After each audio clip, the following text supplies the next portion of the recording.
Shalom and welcome to Nail Reglai Jewish Ministries, where we teach the Bible from a Jewish historical, cultural, and linguistic perspective.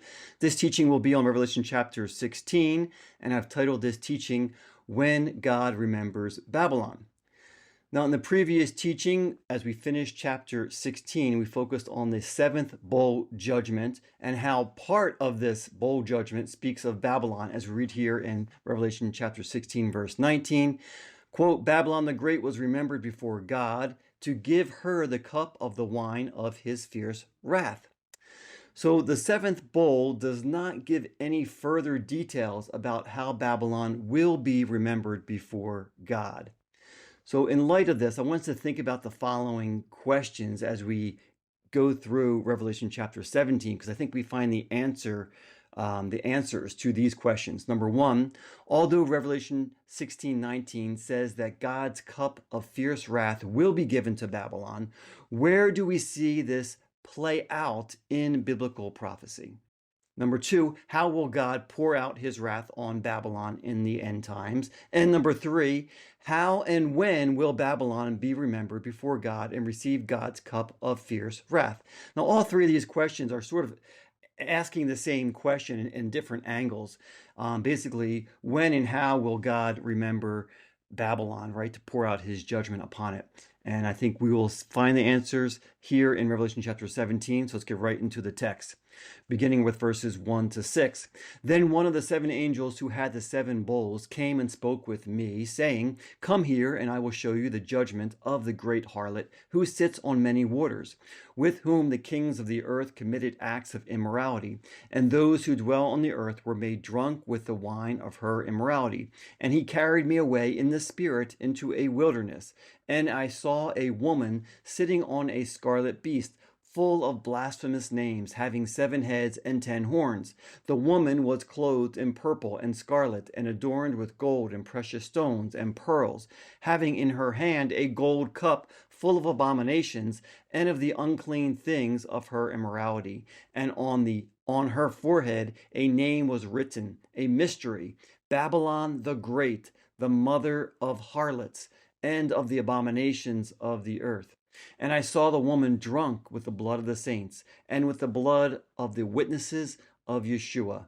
When I saw her, I wondered greatly. And obviously I highlighted the word wondered there, and we'll come back to that later in this teaching. So as always, we'll begin with the context, right? What is the context of Revelation chapter 17? Now, most of Revelation chapters 17 and 18 focus on the judgment of Babylon. Revelation 17 records a vision that John is shown by one of the 7 angels of the 7 bowls. And it says that this angel, in verse 3, carried me away, right? Carried John away in the spirit into a wilderness. I just want to point out here the word spirit. It's capitalized in this translation, right? The New American Standard Version. However, in the Greek, it is simply the word pneuma, which can mean wind, spirit, or breath. Now, pneuma, as used here, could be referring to the Holy Spirit, as it's capitalized, right, as capital S with the Spirit, or simply to be in the Spirit, right, in the spiritual realm, meaning not in the body. And I think this is what it's actually saying. And I believe that the context, together with how we see the same wording used by John in Revelation 1:10 and 4:2 about being in the Spirit, confirm that it's more of in the spirit realm, right? Either way, John was being shown something in the spiritual realm by one of the 7 angels of Revelation 16, right? Those angels who are pouring out the 7 bowls. Now, the vision that John saw in the spirit provides more background about Babylon and the beast, and only takes us back into the timeline of the prophetic narrative in the final verses. Right? So basically, it's just providing a lot more detail. And as a result of that, this is really a 5th interlude, right? So chapter 17 is a 5th interlude as we see it given to us in the book of Revelation. Now, the ultimate goal of this vision that John saw is clearly stated by the angels in verse 1, where the angel said to John, I will show you the judgment of the great harlot who sits on many waters. So the goal or focus of this vision that we have it as Revelation chapter 17, right, is to show how the great harlot who sits on many waters will be judged. Now, like most of the visions and prophecies of Revelation, the vision of Revelation 17 is highly symbolic, although it's fairly straightforward at the same time. So we want to do our best to understand the details of the symbolism in this chapter. So just to kind of outline the major characters and the minor characters. So we have two major characters. Number one is the great harlot, who is also called the woman, and number two is the beast. So they're the major characters. Then we have some minor characters that come out in this vision of Revelation 17. Number one, the kings and people of the earth. Number two, the 10 kings, right? Specific kings. And number three is the saints. So these are kind of the three main minor characters that we see played out here. Now we read a description of the great harlot. Let's just go through what we have read in these first 6 verses. Number one, she is described as sitting on many waters. Number two, kings of the earth are immoral with her. Number three, non-believing humanity will be made drunk with, quote, the wine of her immorality, unquote. Number four, she is clothed in purple and scarlet. Number five, she is adorned with gold, precious stones, and pearls. Number six, she holds in her hand a golden cup full of abominations and immoralities. And number seven, on her forehead is written a mystery. And I'm just reading it straight out of the text. Babylon the Great, the mother of harlots and of the abominations of the earth. And number eight, she is drunk with the blood of the saints and of the witnesses, or of the martyrs. So we have a lot of detail that is given to us about this harlot and describing her in all these different ways. So this image of the great harlot is clearly symbolizing the end times kingdom of Babylon, as it is written on her forehead, Babylon the Great, right? We don't need to think too much about that. She is clearly representing that end times kingdom. Now, this end times kingdom of Babylon, as portrayed as the great harlot, is portrayed as the great harlot because of the way that she will seduce and lead kings and nations into her wicked ways, right? So the symbolism of the harlot and seduction and immorality, right? So these are all things that are, human actions, right, that are portrayed in this kingdom because of the way it will present itself to the world in the end times. Now, in her hand, we read about this a gold cup, right? A gold cup full of abominations and of the unclean things of her immorality. So what is the significance of the gold cup? And I think this is actually quite interesting as we see it played out in the scriptures. The picture of the gold cup of wine in the hand of this woman uniquely connects her to the ancient kingdom of Babylon. So in the same way that the future kingdom of Babylon, meaning the end times kingdom, is pictured with a gold cup in her hand, causing the nations of the world to be intoxicated by her immorality, we see an almost identical picture of ancient Babylon given a golden cup by the Lord in the Old Testament. This image of the golden cup of wine goes back 2,600 years to the days of the prophet Jeremiah, as you read in Jeremiah 51:7, quote, Babylon has been given a golden cup in the hand of the Lord, intoxicating all the earth. The nations have drunk of her wine, therefore the nations are going mad. So God used Babylon, ancient Babylon, to judge many nations at that time, 2,600 years ago, including Judah and Jerusalem, right? Babylon judged Judah and Jerusalem at that time, destroying the temple in 586 BC.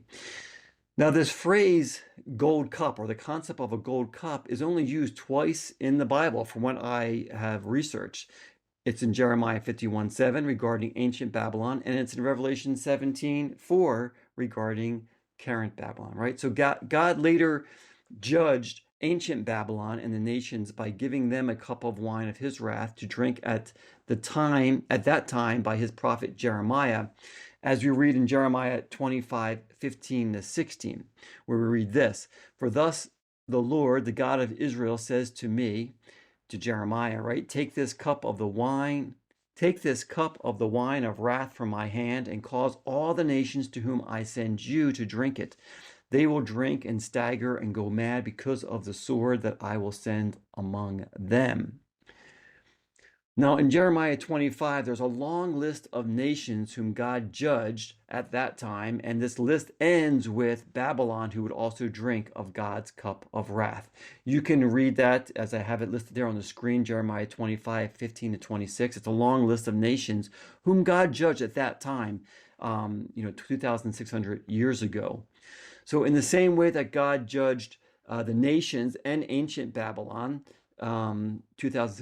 2,600 years ago, he will also judge the future kingdom of Babylon by giving her the cup of the wine of his fierce wrath, as we read in Revelation 16:19. So it's beautiful to see how these prophecies are connected from ancient Babylon to future Babylon. Now, this image of the quote-unquote the cup of the wine of his fierce wrath as judgment toward Babylon is consistent in both the Old and New Testaments. The cup of wrath that God gave to Babylon and the nations to drink, as detailed in the book of Jeremiah, is history. The cup of wrath that God will give to the end times kingdom of Babylon is future prophecy. So it's good to understand both of those in their context, to see what God has done in history and what God will do in the future, as it is written in his book of prophecy.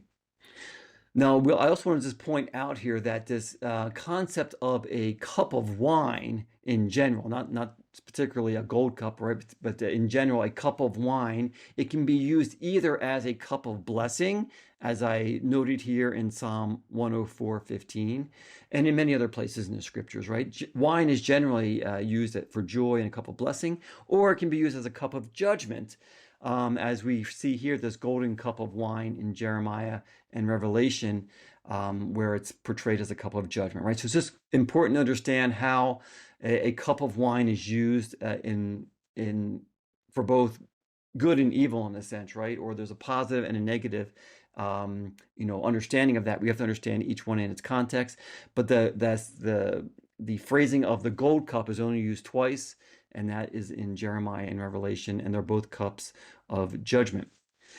Now, the crime of the end times kingdom of Babylon, as we're reading about in Revelation, is that she will cause the nations of the world to be immoral, as we see in Revelation chapter 14, verse 8, where we read this: "Fallen, fallen is Babylon the Great, she who has made all the nations drink of the wine of the passion of her immorality." Right? So this is a common judgment against the future end times kingdom of Babylon.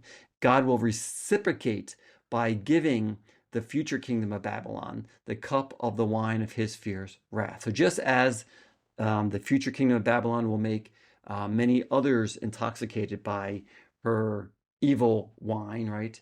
We see how God will give that future kingdom of Babylon a cup of wine to bring judgment upon it.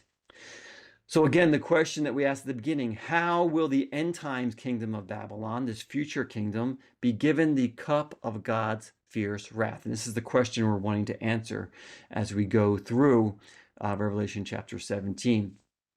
Now, we also read about the details of the beast in these first few verses of Revelation 17.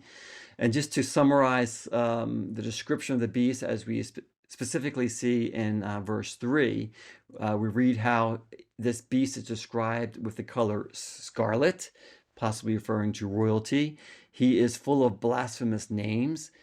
The beast has 7 heads, and he has 10 horns on those heads. So where have we previously seen a 7-headed beast with 10 horns that is full of blasphemous names in the scriptures? Hopefully you guys all recall back in Revelation chapter 13, where we read this in verse 1, quote, "Then I saw a beast coming up out of the sea, having 10 horns and 7 heads, and on his horns were 10 diadems, and on his heads were blasphemous names." So the beasts of Revelation chapters 13 and 17 are one and the same, right? They have that clear identity. And this is speaking of the Antichrist, right? Or the end times ruler. So it's important just to always equate that beast with the Antichrist, the ruler of that end times kingdom. Now, more detail about the beast is later given in chapter 17, so we'll come back to that. Come back to this description of the beast in the text as we go through these verses. Now, I just want to point out that the only difference between the two descriptions in Revelation chapters 13 and 17 regarding the beast are the 10 diadems, the 10 crowns on the horns, which we read about in Revelation chapter 13:1, but not in Revelation chapter 17. Now, as John wondered greatly about what he was seeing, the angel responded and answered. And he said in verse 7, "And the angel said to me, why do you wonder? I will tell you the mystery of the woman and of the beast that carries her, which has the 7 heads and the 10 horns." Now, the rest of this chapter is the angel's explanation to John regarding the harlot and the beast, with the majority of the verses focusing on the beast as we read in the text. So we saw just a thorough description of the harlot in the beginning, and now we're going to have a more detailed description of the beast as we continue in Revelation chapter 17, verses 8 and 9. Quote, "The beast you saw was and is not and is about to come up out of the abyss and go to destruction. And those who dwell on the earth, whose name has not been written in the book of life from the foundation of the world, will wonder when they see the beast that he was and is not and will come. Here is the mind which has wisdom." Now, when we read that the unbelieving people will dwell on the earth, we read here, quote, "They will wonder when they see the beast that he was and is not and will come," as we see in verse 8. This is the third time the word wonder appears as a verb in Revelation chapter 17. So hopefully you've been picking out those highlighted words as you're following along in the video. Now, the previous 2 times were in verses 6 and 7 of chapter 17. I just want to point out here how the Greek word for wonder as a verb is thumazo, and means to marvel, to wonder, or to be amazed. Now, the first time we see the word wonder is in verse 6. So in the literal translation of the last phrase of the words of John in verse 6 are, quote, "And having seen her, I wondered with great wonder." Now, there are actually 2 forms of the word wonder here in verse 6. The first is a verb, and the second a noun, and I color coordinated them so you can follow in the text there, right? And I just want to point out here, I'm just focusing on the verb here and not the noun, and we'll see how it's used in this text. Because the angel asked a question to John, "Why do you wonder?" Right? Using that same verb, thamazo, in verse 7. So it's interesting to see how this word wonder is used 3 times in Revelation chapter 17, and they're all in verses 6, 7, and 8. Now, in checking where else this Greek word for wonder is used in Revelation, I found that it's only used in one other place, and that is in Revelation 13, verse 3, where we read this, quote, "I saw one of his heads as if it had been slain, and his fatal wound was healed, and the whole earth was amazed and followed after the beast." So here the phrase is amazed, but it's the same Greek word, right? So in Revelation 13:3, John wrote how the whole earth was amazed or wondered, right? The Greek word thumazo, regarding the miraculous healing of the beast and followed after him. In Revelation 17:8, the angel explains an almost identical scenario of the miraculous manner in which the beast will somehow come back to life, and those on the earth will wonder over the beast. So what does all of this mean, and why is this important to us? Why do I focus on this word wonder here, right? Now, part of the reason that unbelievers of this world will follow after the beast in the end times is because he will appear to be a Messiah-like figure as he overcomes death. And this is important. The powerful and deceptive manner in which the Antichrist, right, the beast, will be revealed is exactly why God has forewarned us regarding who he is. We must understand the the details that God gives us in Scripture, because He wants us to hold to the truth and to stay away from the deceptions in this world, right? So God clearly tells us what will happen in those end times. Now, some questions to consider as we think about who this beast, this Antichrist, will be, right? Number one, will the Antichrist, the beast, actually come up out of the abyss, or is he just identified with the dead of the abyss? Number two, will the Antichrist be possessed by a spirit from the dead? Number three, will the Antichrist actually die from a mortal wound and be healed, right? So this is putting together Revelation chapters 13 and 17.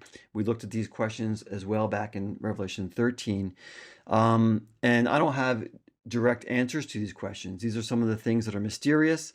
And that's why some people will be deceived in the end time. That's why we need to understand that these things will happen and not be deceived. At the beginning of verse 9 in Revelation 17, we read an exhortation, quote, "Here is the mind which has wisdom," unquote. So now why is this exhortation inserted in the text, right? Why is there this reminder to have wisdom, right? Now, ironically, we read an almost identical phrase in reference to the beast in Revelation chapter 13.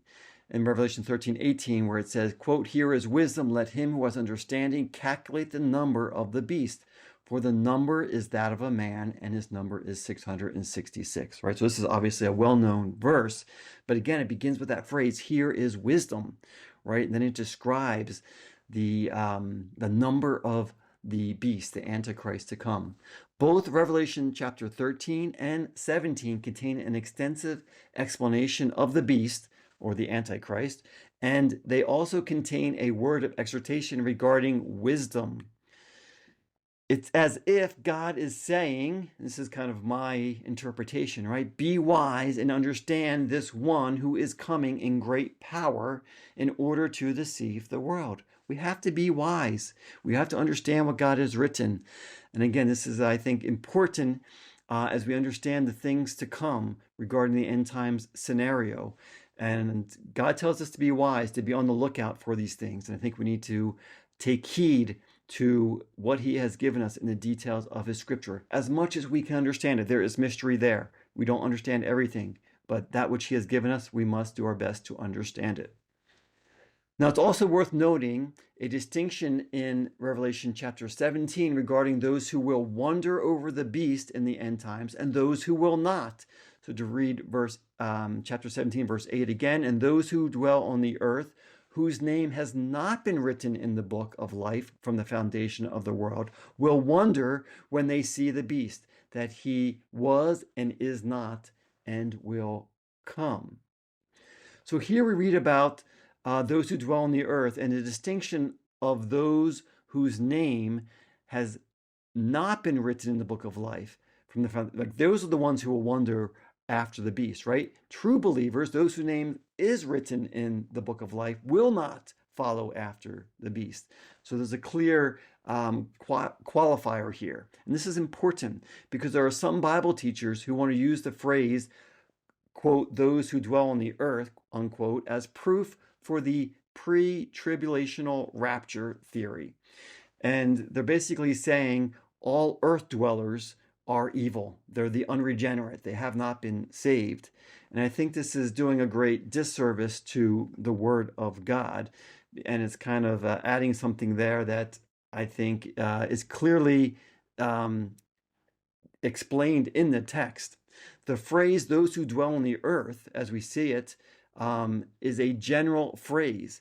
Revelation chapter 17:8 and Revelation chapter 13:8, as I have it on the screen at the top, distinguish between believers and unbelievers on the earth, right? Talks about those who dwell on the earth, and it separates out those who are written in the book of life and those who are not, right? So we cannot simply use the phrase of those who dwell on the earth as all evil people, because the scriptures clearly distinguish between those who are basically saved and not saved, right? Those who are written in the book of life and those who are not. Okay, moving on. We now read a puzzling word about the beast in verses 9 to 11 of Revelation 17, where we read this, quote, "The 7 heads are 7 mountains on which the woman sits, and they are 7 kings. 5 have fallen, one is, the other has not yet come. And when he comes, he must remain a little while. The beast, which was and is not, is himself also an 8th, and is one of the 7, and he goes to destruction." Now, this is a very kind of mysterious, puzzling section of Revelation chapter 17. I want to do my best to explain it because it's referring to this beast, right? And just to say at the outfront, he talks about the 7 heads and the 7 mountains and the 7 kings, right?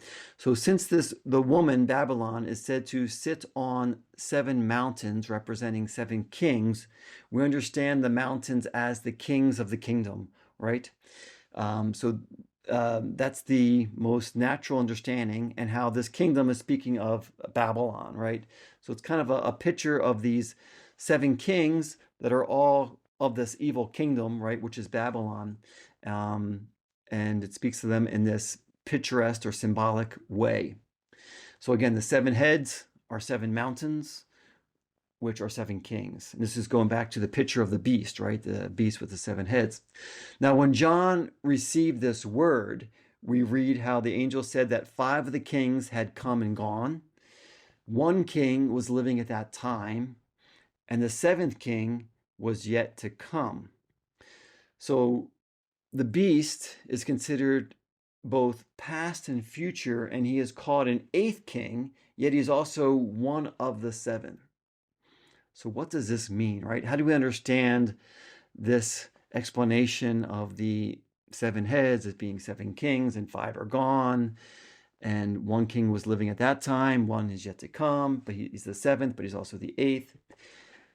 Okay, I'm going to do my best to explain this, and we're also going to go back to the book of Daniel. Now, first of all, we can assume that the Antichrist, the beast, will in some way come from the ancient kingdom of Rome.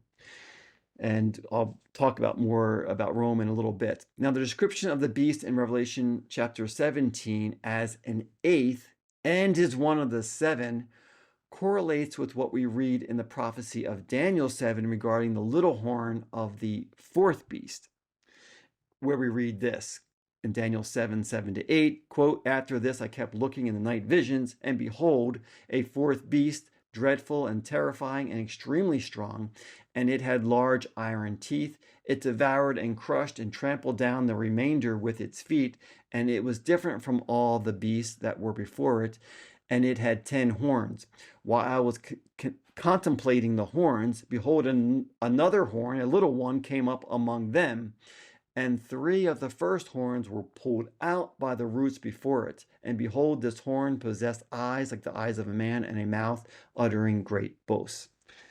Unquote, right? That's Daniel 7:7-8.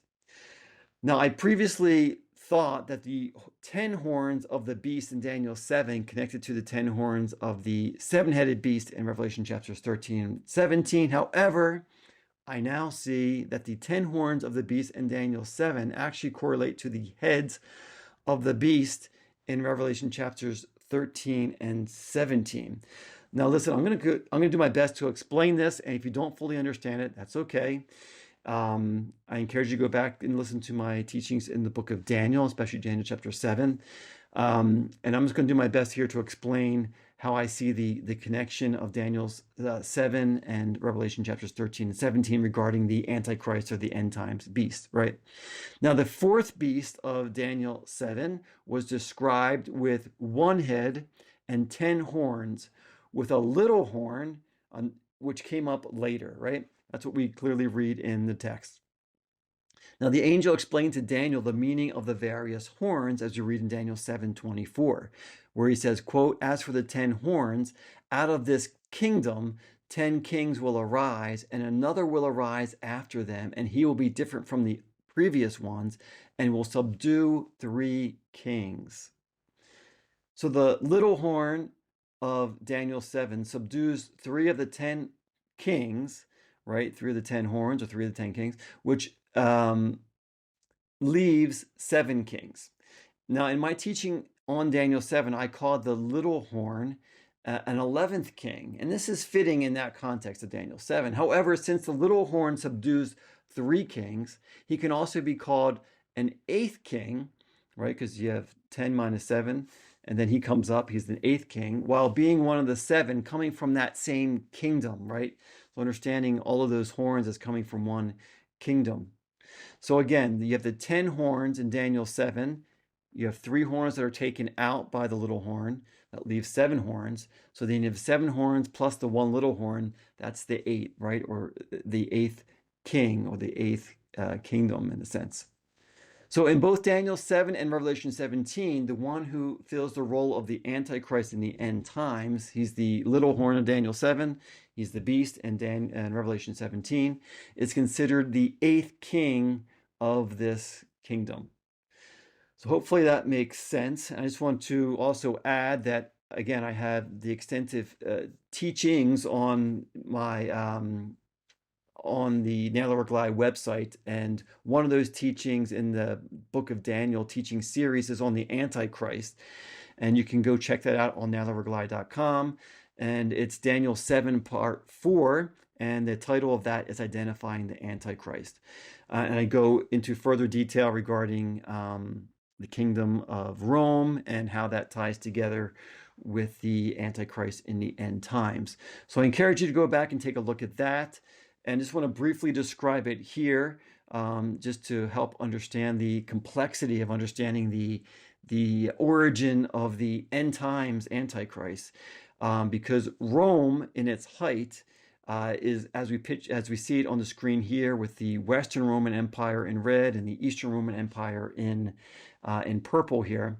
And so the 8th king, the Antichrist, could potentially come from any of these various places of the former Roman Empire, right? These were all this area was considered all the Mediterranean area, going up as high as Great Britain and as south as Egypt, and going further south there to the east. So the Antichrist could literally come from any part of the ancient Roman Empire. So there's a lot of mystery there, but again, if you want to get into a fuller teaching on the origins of the Antichrist and Rome and how that all fits together, again, I encourage you to go back and watch that teaching, Daniel chapter 7, part 4, Identifying the Antichrist. Okay, returning now to Revelation chapter 17, verse 11, we read how the beast goes to destruction, right? He will be killed. And we see this fulfilled later in Revelation 19, verse 20, at the return of Yeshua the Messiah, right? So we'll look at that more when we get to Revelation chapter 19. Now, continuing on Revelation chapter 17, verses 12 to 13, we read, "The 10 horns which you saw are 10 kings who have not yet received a kingdom, but they receive authority as kings with the beast for 1 hour. These have one purpose, and they give their power and authority to the beast." So here clearly the angel told the apostle John the 10 horns are future, and they parallel the 10 horns of the beast in Revelation 13:1, right? And how these are 10 kings. So the 10 horns are 10 kings, or of 10 kingdoms, and these 10 future kings, again, they do not correspond to the 10 horns of Daniel 7. We see a difference there. These 10 future kings of Revelation 17 will support the 8th king as the final end times ruler, the Antichrist, by giving him both their power and authority, right? So these 10 kings will reign together with the Antichrist, the beast, in the end times. Now, exactly which 10 kingdoms will make up this 10 king confederacy is yet to be determined. There are many different people who want to teach that it's some kind of European confederation, whatever. You know what? Their guess is as good as mine. We don't know, but there will be these 10 kings who join together in the end times to partner with the beast, the Antichrist.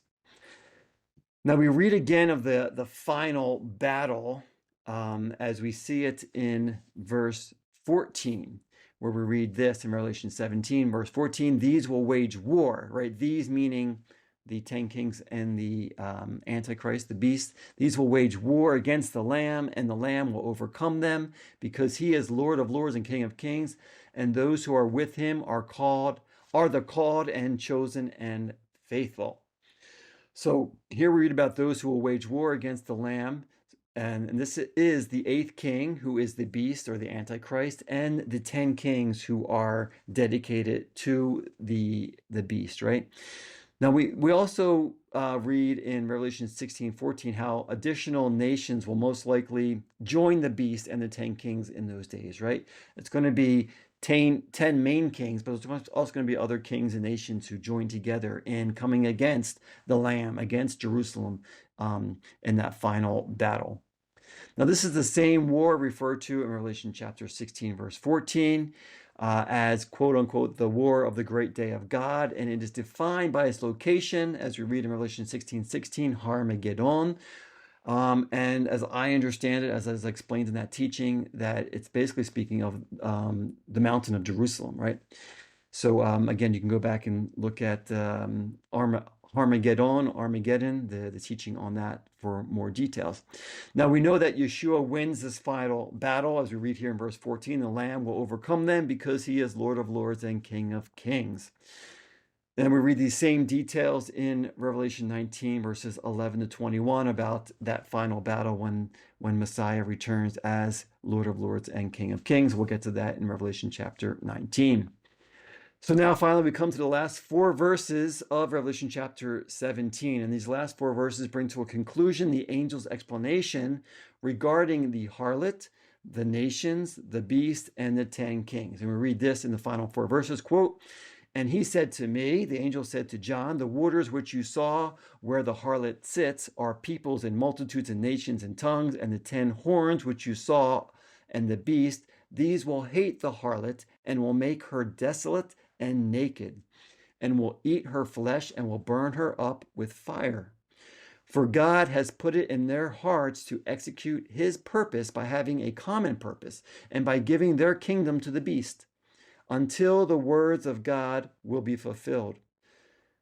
The woman whom you saw is the great city which reigns over the kings of the earth." This is the end of Revelation chapter 17. And in the end, the beast and the great harlot will divorce, right? There will be a separation. There will be a parting of ways, as we read here in these verses. Now, we learn in these verses that the waters, the quote unquote waters where the harlot sits, symbolize the peoples and nations of this world. The symbolism of water as people and nations is quite unique in the scriptures, right? I think we uniquely see it here in Revelation. Now, we're first introduced to the waters in the beginning of this chapter, as we read in verses 1 to 2, just to read it again. Then one of the 7 angels who had the 7 bowls came and spoke with me, saying, "Come here, and I will show you the judgment of the great harlot who sits on many waters, with whom the kings of the earth committed acts of immorality, and those who dwell on the earth were made drunk with the wine of her immorality." So that's the beginning of this chapter. So we see the waters in the beginning and the end here relating to the people and nations. Now, we can now put together the full picture of Revelation 17, including the final verse, which speaks of, quote, "The woman whom you saw is the great city which reigns over the kings of the earth." So just to tie together the symbolism of the major and minor characters of Revelation chapter 17, I've created a summary here. Number 1, we have the great harlot, right? This woman, and she's clearly Babylon, right? This end times kingdom. She represents the end times kingdom, which is called the great city, which will rule over the kings of the earth in the days of the great tribulation. And just to mention that this great city is more than likely the same one spoken of in Revelation 16:19, referring to Babylon. I mentioned it could be referring to Jerusalem because of what's written in Revelation 11, but the context, I think, as we get into Revelation 17 and 18 more, I think more accurately tie it to Babylon and the end times kingdom that will rule over the earth, right? So moving on, number 2, the beast is clearly the Antichrist, as we see him explained in these verses. He is the 8th king, who is also one of the 7. He is the end times ruler of the kingdom of Babylon, right? So he's described in all these different ways: the beast, the Antichrist, the 8th king. He's one of the 7, right? But again, it's tying him to that kingdom of Babylon. He's the king of the kingdom, the end times world ruler. Number 3, the 10 horns are clearly 10 kings with their kingdoms, and these 10 kings will support the Antichrist by giving him their power and authority in the time of the Great Tribulation. And then lastly, we have the waters, who are clearly the people and nations of this world. And these are those who dwell on the earth, who are not written in the book of life, who will take the mark of the beast, who will be infected by the immorality of Babylon and will mourn over her destruction, right? So these are all those nations and kingdoms that will join together with the Antichrist and will follow after him in the end times. Now, in a fascinating twist to the end of the story, you read of a deadly divorce between the beast and the 10 kings from the great harlot, right? Which is Babylon. And just to read this section again, because I think this is fascinating, because we read how, quote, and the 10 horns which you saw and the beast, these will hate the harlot and will make her desolate and naked and will eat her flesh and will burn her up with fire. For God has put it in their hearts to execute his purpose by having a common purpose and by giving their kingdom to the beast until the words of God will be fulfilled. So in these verses, the beast and the 10 kings will abandon the evil kingdom that they were serving. They supported this kingdom. They were part of this kingdom. But in the end, they will destroy this kingdom, the great harlot, the end times kingdom of Babylon. So we see a great divorce in the end. Why will the beast and the 10 kings act in this manner to destroy the very kingdom that they were ruling and using to control this earth? So we don't have an exact answer to this, but I'll give my opinion with two different options and then tie it all together. Number one, it's possible that as a result of God's fifth bowl judgment, when darkness is poured out on the throne of the beast and his kingdom, right, which is the kingdom of Babylon, as we read it in Revelation 16, 10, 11, they will then seek to destroy it, right? They'll be so angry that they will seek to destroy this kingdom. And after destroying their own kingdom, they will set out to fight against the Lamb at Jerusalem. So that's one possibility. Another option, option number 2, is that, as I mentioned earlier, Babylon is this great city, which is clearly spoken of as the great city in Revelation 17, but it's that great city that splits into 3 parts of Revelation 16, as we read it here in Revelation 16, 18, and 19.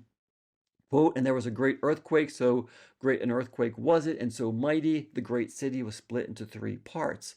So if this great city that is split into 3 parts and destroyed by the earthquake is Babylon, there is reason to abandon it, right? If the whole city is destroyed because of this earthquake, they will seek to simply destroy it and abandon it, and then they're angry against God and go against him. So those are my 2 options.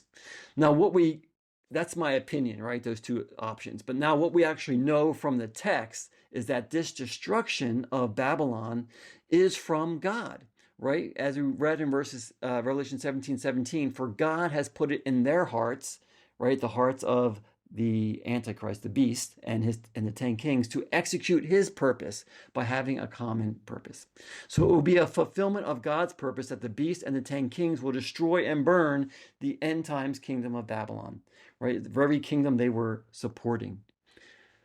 Now, although this seems illogical, we read of a similar scenario in the Old Testament when the sons of the East came to make war against Judah. The kings of Ammon, Moab, and Mount Seir, which is Edom, banded together to come against Judah and Jerusalem, but God sent his prophet to tell them not to worry, quote, for the battle is not yours but God's, unquote. And that's in 2 Chronicles 20:15. Then we read the result of this war. And as we read it in 2 Chronicles chapter 20, beginning of verse 22, when they began singing and praising, the Lord set ambushes against the sons of Ammon, Moab, and Mount Seir, who had come against Judah, so they were routed. For the sons of Ammon and Moab rose up against the inhabitants of Mount Seir, destroying them completely. And when they had finished with the inhabitants of Seir, they helped to destroy one another. So that is the story as we read it in 2 Chronicles 20. Now God caused Israel's enemy, enemies, Moab and Ammon, to destroy Mount Seir, Edom, and then Moab and Ammon turned on one another, to destroy one another. This is how God used the enemies of Israel to destroy one another. Now, God is sovereign and his word will be fulfilled just as he has recorded it. As we read in Proverbs 21:1, quote, "The king's heart is like channels of water in the hand of the Lord. He turns it wherever he wishes," right? God guides. God will use the kings of the earth for his purpose in the end. Now, another example that we read about how God uses the kings of this world for his own doing is at the Battle of Armageddon. Now we read how 3 demonic spirits will go out to the kings of the world to gather them together for the battle of the great day of God in Revelation chapter 16, verses 13 to 16. Now we also read in Zechariah 14:2 how the Lord himself will gather the nations against Jerusalem for battle, as we read, quote, "For I will gather all the nations against Jerusalem to battle." So we read in the scriptures how both the Lord and demonic spirits will gather the nations to the final battle against Jerusalem at Armageddon, right? God is sovereign, and he can even use the wicked kings and nations of this earth to fulfill his ultimate plans. Again, as we read in Proverbs 16:4, quote, "The Lord has made everything for its own purpose, even the wicked for the day of evil." So the end result, as we bring Revelation 17 to a conclusion, is that God will use the beast and the 10 kings that support the beast, the Antichrist, right, to destroy the end times kingdom of Babylon. When Babylon is remembered before God, as we read in Revelation 16:19, Babylon the Great was remembered before God to give her the cup of the wine of his fierce wrath. Unquote, right? God's cup of fierce wrath will be poured out on Babylon by the beast and the 10 kings who once served Babylon. So in answer to the question at the beginning of this teaching, number one, how and when will Babylon be remembered before God to receive God's cup of wrath? The answer is that Babylon will be remembered before God at the 7th bowl judgment at the end of the Great Tribulation. God will use the Antichrist, the beast, and the 10 kings to give Babylon his cup of fierce wrath and to destroy her with fire. So it's interesting to see how God fulfills this prophecy in the end times by using the wicked rulers of this world to destroy the kingdom that they were supporting and building up in the end times. Now, we do not read any more of how Babylon is destroyed. However, all of Revelation chapter 18 focuses on the results of the destruction and fall of Babylon. And we'll look at that more in the next teaching. So this is the conclusion to Revelation chapter 17 when God remembers Babylon. It's actually beautiful to see how God's word works together to give us the details of not only what has happened 2,600 years ago in ancient Babylon, but what will happen in the future kingdom of Babylon in the end times. God's word has been fulfilled and it will be fulfilled. So let us have peace in that. Let's be continually understanding his word and doing our best to understand what's going on in our days so that we will not be deceived, right, by the evil one as these things work out. Okay, these are some of the resources I used in my preparation for this teaching, and just want to encourage you to share this teaching with others if you found it beneficial, and I also want to invite you to partner with us and give a donation of any amount by going to our website and clicking the Give tab, or you can simply scan the QR code on your screen. Thank you so much, and see you again next time.